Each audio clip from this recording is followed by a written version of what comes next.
Bom dia, primeiro ano. Hoje nós temos correção dos capítulos 1 e 2 da nossa apostila, sendo que o primeiro capítulo é transformações químicas e físicas e o segundo capítulo é propriedades da matéria. Então vamos lá, vou compartilhar minha tela com vocês para a gente olhar a apostila juntos. Ok, vamos lá na 1. Atividades. Responda a quais acontecimentos a seguir são feitos por transformações químicas e quais são físicas. Então, eu já coloquei aqui as letras. É uma criança que quebra o braço, cai de bicicleta. É uma transformação física, né? Eu tenho um osso aqui, o osso se partiu, foi moléculas para um lado, moléculas para o outro.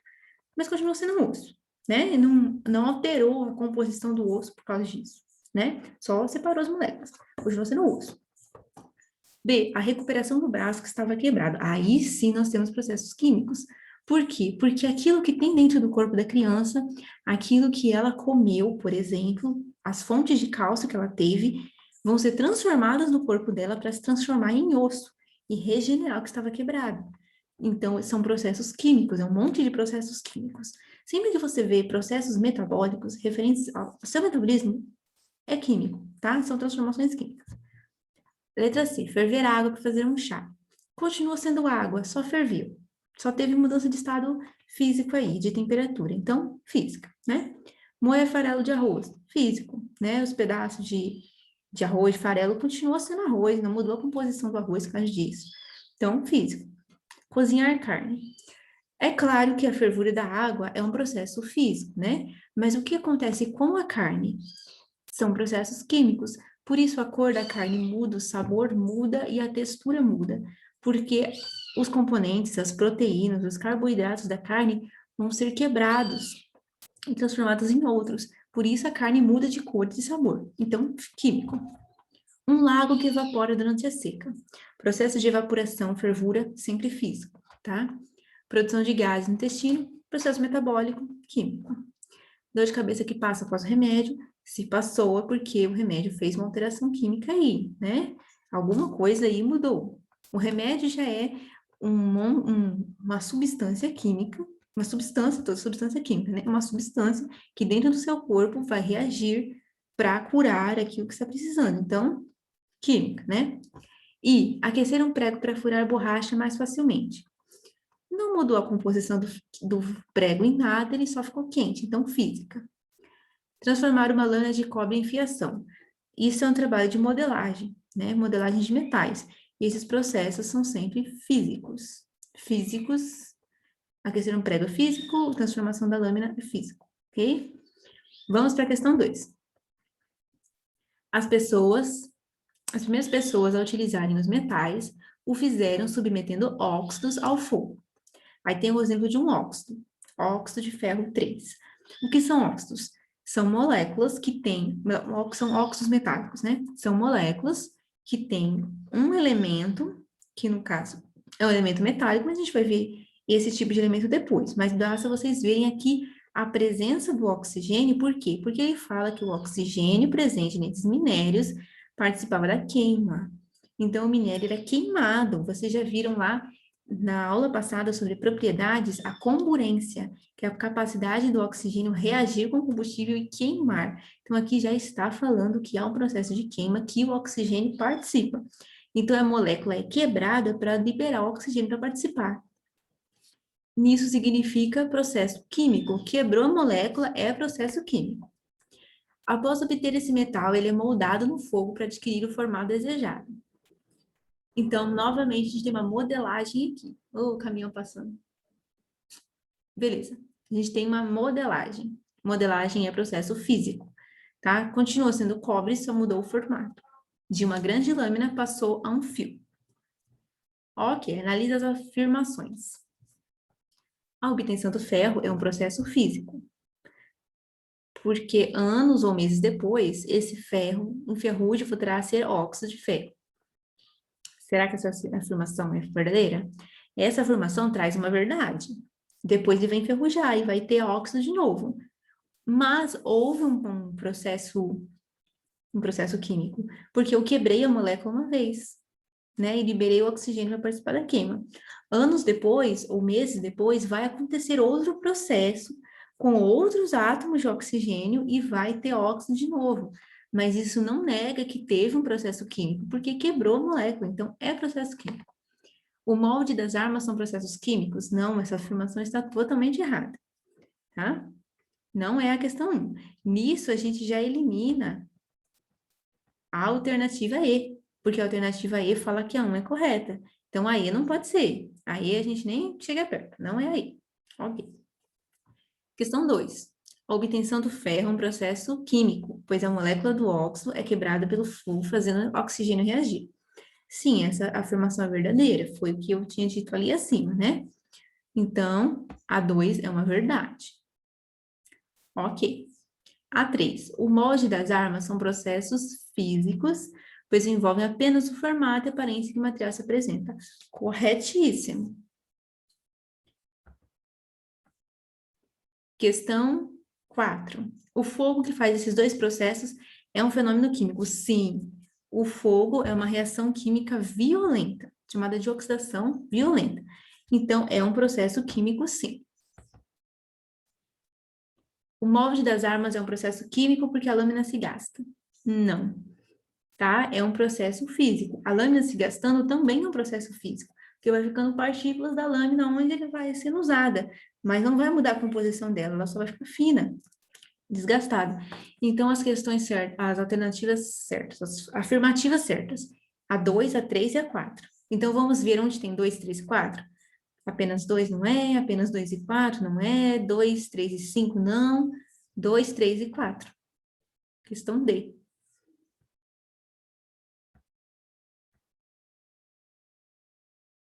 Oh, marcou essas aqui.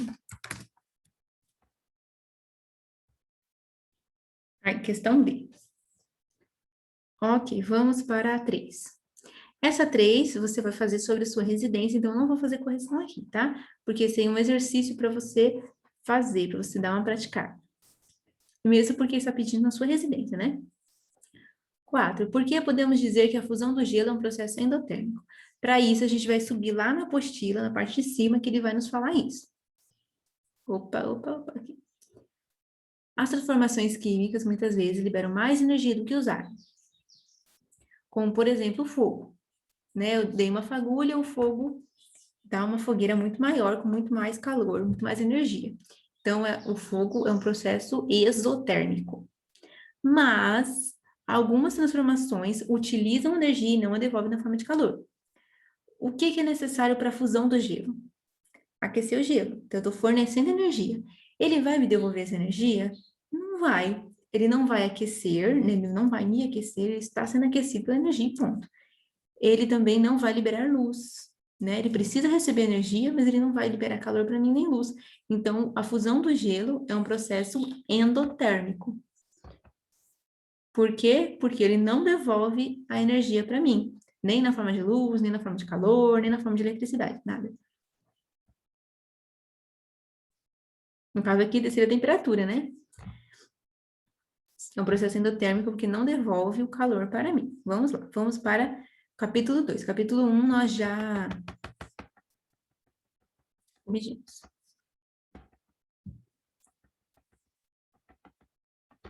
Oi, gente.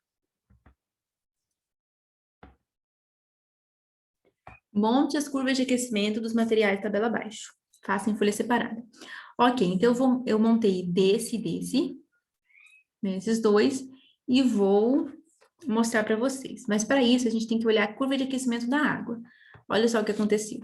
O ponto de fusão da água é 0 graus, então a temperatura subiu até o ponto de ebulição, parou de subir, então o ponto de fusão parou de subir porque a fusão está acontecendo, voltou a subir a temperatura depois de pronta a fusão, então se está pronta a fusão é líquido, ó, nesse intervalo aqui é líquido. E parou de subir a temperatura em 100 graus quando começou a ebulição. Passada a ebulição, só tem vapor. Então, nessa ordem, antes da fusão, sólido. Pós-fusão, líquido. Pós-ebulição, vapor. Vamos lá.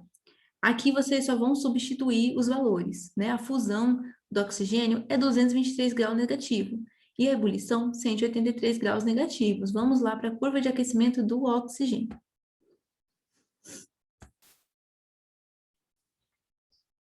Aqui,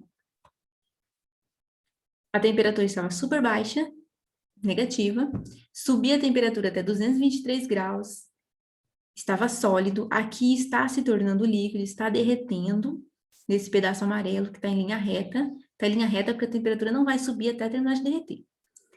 Aí derreteu, aí começou a aquecer de novo. Nesse período em vermelho aqui está tudo líquido, porque a fusão aconteceu aqui, e a ebulição vai acontecer aqui em menos 183 graus.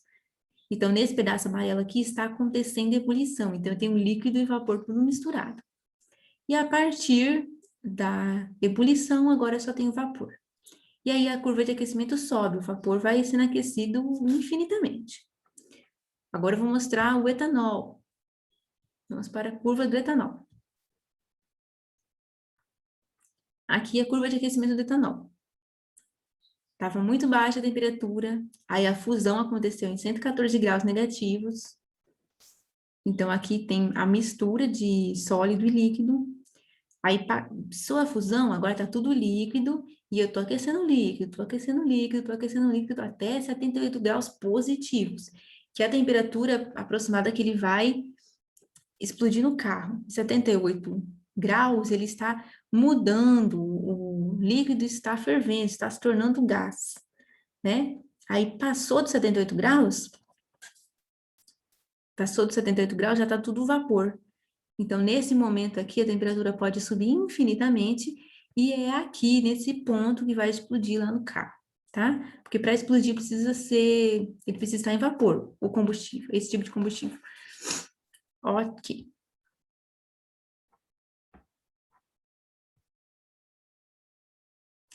Os outros eu não vou fazer, tá? Porque eu já fiz os modelos do oxigênio e etanol. Os demais têm o mesmo modelo, então fica aí de exercício para vocês, para fixar bem, não vou nem fazer isso, tá? Que eu quero ter certeza que vocês vão fazer. Então, vamos lá. Questão 2. Camila analisa no laboratório um dos componentes do removedor de esmaltes para estudar sua capacidade de entrar em combustão, ou seja, inflamabilidade, sua densidade e sua solubilidade. Quais dessas propriedades são físicas e quais são químicas? Para ver isso, não tem segredo, não tem outro jeito. Vai subir na apostila e dar uma lida no que está escrito lá. Vamos lá. Propriedades da matéria. Propriedades químicas. Inflamabilidade, reatividade, energia de ionização. O que constou lá? Inflamabilidade, que é a capacidade de ser inflamável, de entrar em combustão, mesma coisa. Quais as outras propriedades que ela está analisando? Densidade e solubilidade. Nas químicas não tem nem densidade nem solubilidade, correto? Então vamos para as físicas. Bingo, aqui ó, solubilidade e densidade. Então essas duas são propriedades físicas específicas na matéria e a inflamabilidade é uma propriedade química. Agora que a gente tem uma questão bem interessante.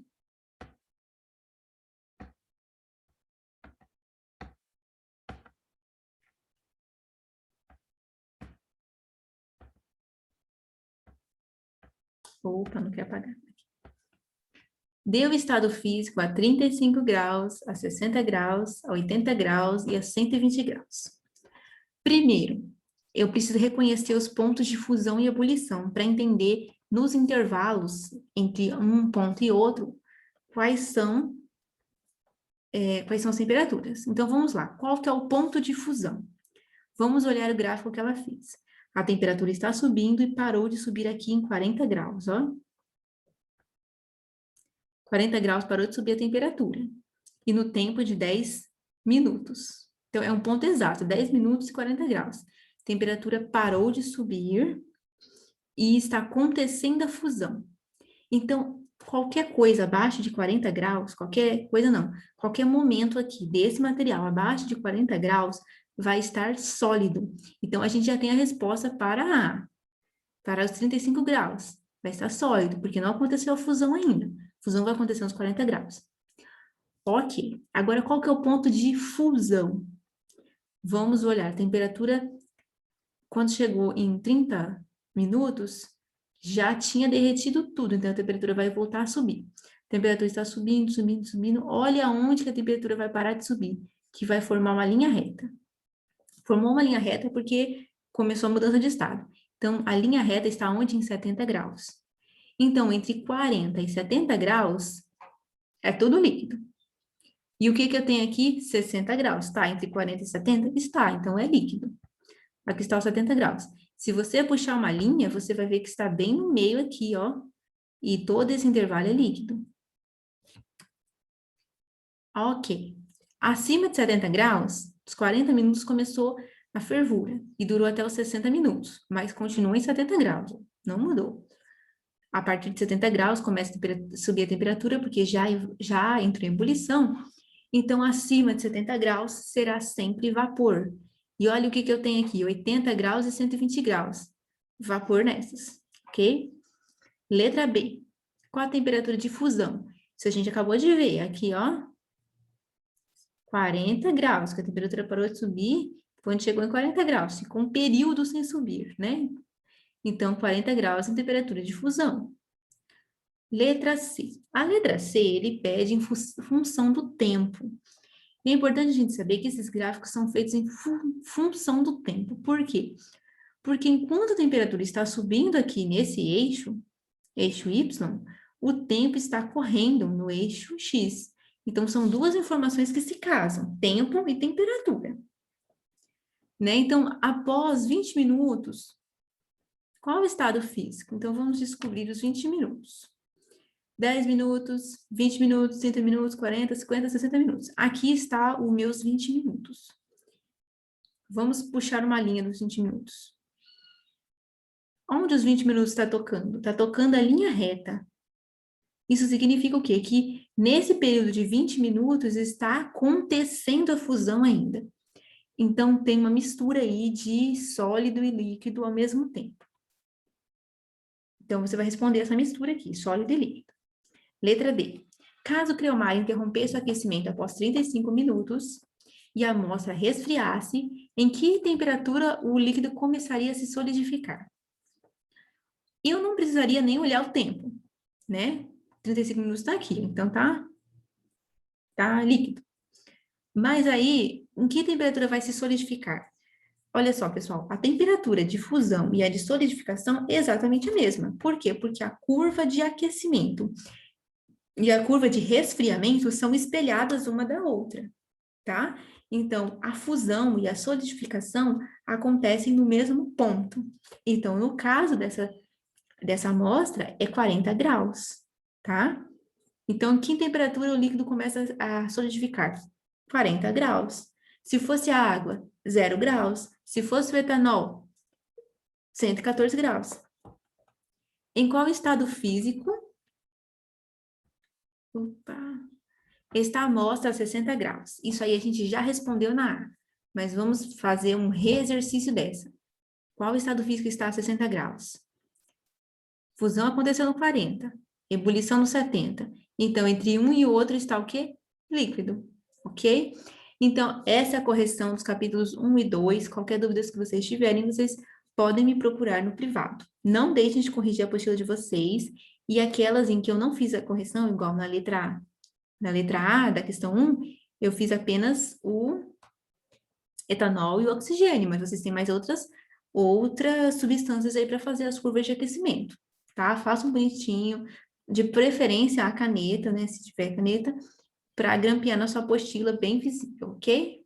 É isso aí, pessoal. Tchau!